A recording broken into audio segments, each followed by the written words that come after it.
If you feel worse, not better, after starting a gluten-free diet, you're not alone.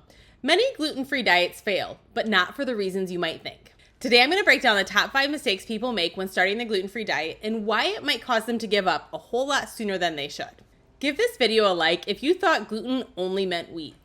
Gluten is a protein that is found in wheat, barley, and rye, and variations on those, which means that you're not just looking for gluten on a label anymore, and it means that gluten is very, very easy to hide within ingredients.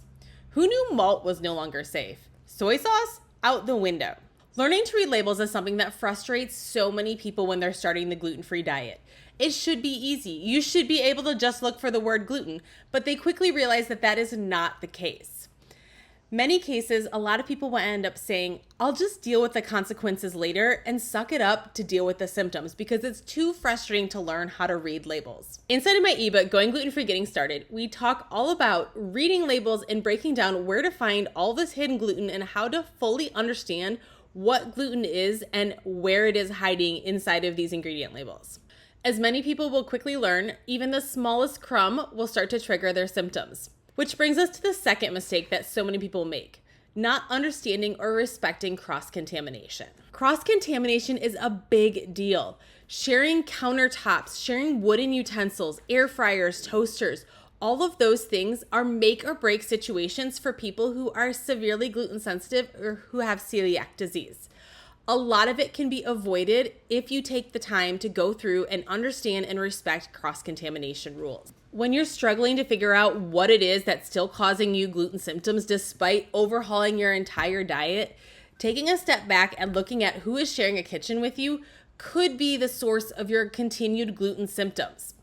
Many people give up because they think, it must not be gluten because I've eliminated all of the gluten from my diet and I am still having problems, when in reality, it is the gluten, but they're not respecting cross-contamination, or they haven't taken time to dig into cross-contamination enough and know that that's what's causing the problems with their gluten-free diet.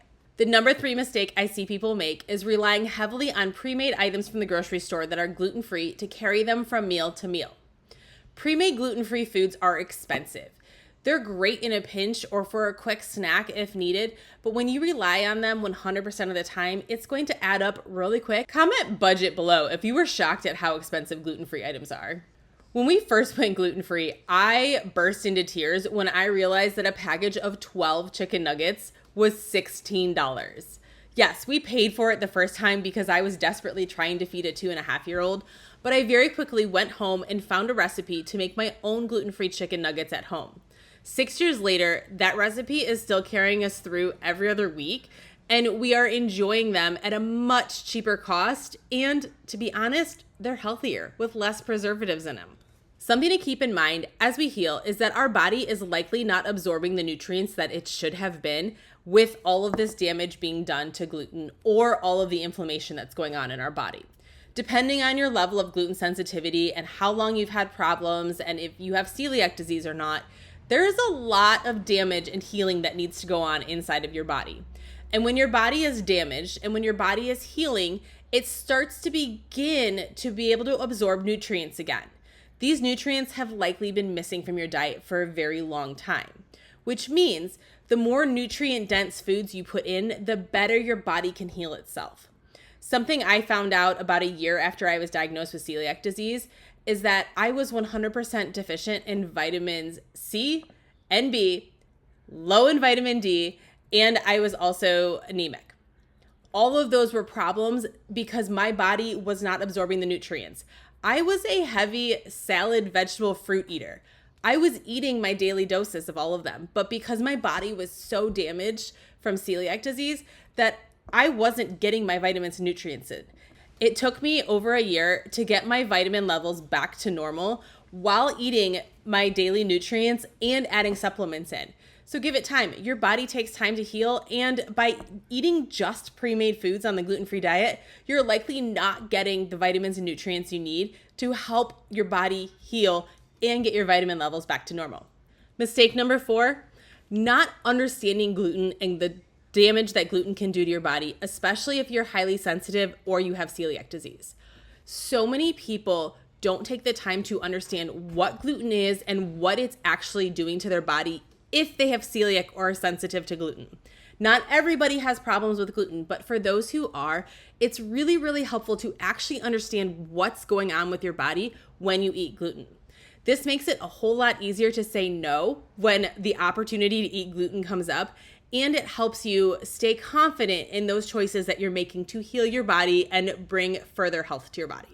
Inside of Going Gluten-Free Getting Started, we talk about all of this. We go into depth about what gluten is and what it does to our foods, not necessarily in a bad way, but to give you a better understanding of why gluten-free foods are so different. We also talk about what it does if you're highly sensitive to gluten and have celiac disease, so you understand what gluten is actually doing to your body when you shouldn't be eating it. I also answer the age-old question, why is gluten-free bread so small? And let me tell you, once you have a better understanding of gluten and what it does, you might have a better appreciation of gluten-free bread. The last mistake I see is that healing takes time. People are expecting instant results. I took gluten out of my diet yesterday. Why am I not seeing results now? As much as we don't want to admit it, going gluten-free, your problems aren't going to be solved instantly. It can take between 6 months and 2 years for gluten to fully leave your system, and that's an important thing to note. That means over time, your body is starting to heal itself as the gluten is getting removed from your system. But that also gives you a better understanding why that one little bite of gluten could be something that you have to deal with for a very long time, and why the symptoms don't heal themselves overnight. If you have been eating gluten for 30 plus years, it is going to take time to heal.